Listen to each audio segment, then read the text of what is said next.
Hi there, welcome to my views on two news stories. Firstly, from Israel, we have a new story about the plight of Eritreans there. We have seen several incidents of violence, intra-community violence involving Eritrean community. How many deaths so far in this conflict in Israel? The situation is so dire that Israeli police is not allowing any gatherings of Eritrean community. Peaceful gatherings, routine gatherings are not being allowed. A video is in circulation showing Israeli police dispersing people, Eritreans, who held a program to mourn the death of an Eritrean. Secondly, fighting on Sudan Ethiopia border.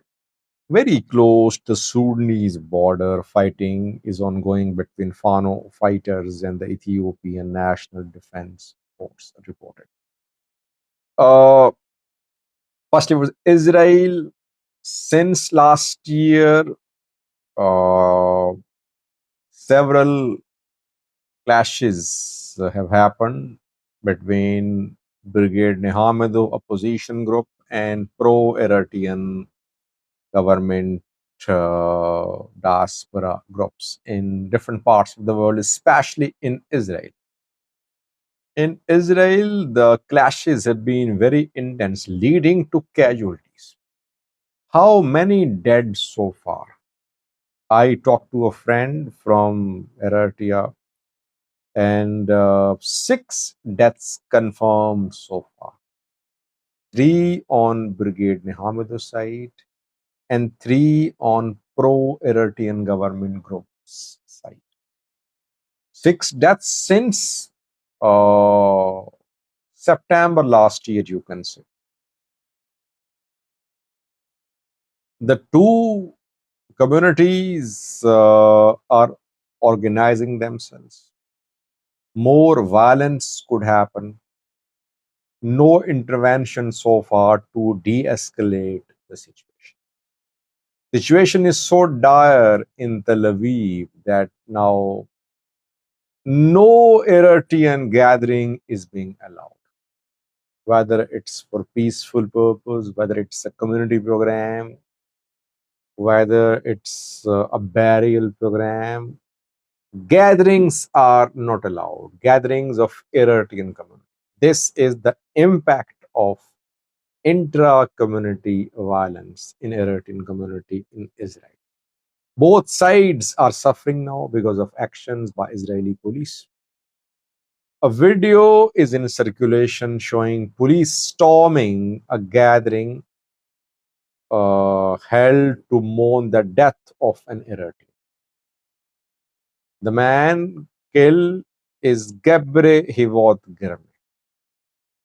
Gebre Hivot Girme was beaten on the day Solomon Hagos was killed in Tel Aviv.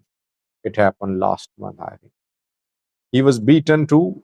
Solomon was from Brigade Nahmadu side. Gebrevot was from other side. Gebrevot was injured. He was taken to a hospital, admitted to a hospital. He could not survive. He has died. But his death is linked to the violence because he was beaten. He could not recover. Gebrevot Girme's family organized a mourning program which was attacked by Israeli police. Videos are in circulation showing Israeli police officials dispersing the gathering, manhandling the mourners.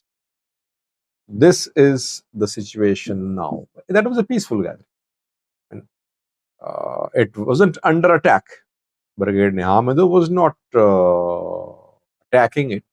There was no likelihood of any violence there, but the Israeli police is not willing to allow any gathering in Tel Aviv, in especially those areas where Eritreans live in large numbers. Six deaths. It's alarming, by the way. 6 deaths in less than a year, and still no signs of de-escalation. Uh, what will happen next? No one knows. Israeli government is caught up in Palestine, in Gaza. Otherwise, Eritreans would have been deported. But since government and government forces are fighting on multiple fronts, they are busy because of the war.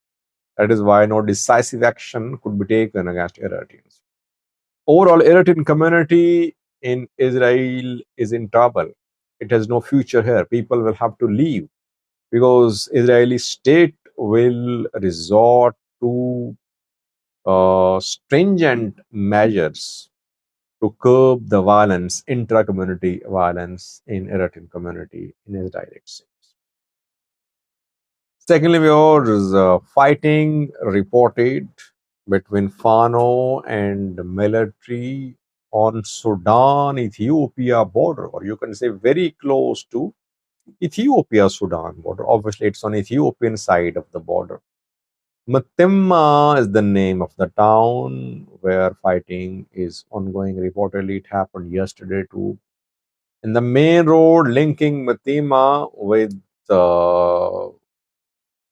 Macho is closed.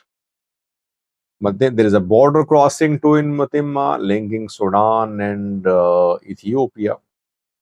Pano groups are trying to expand their control. They want to take control of border areas. If you remember the video about their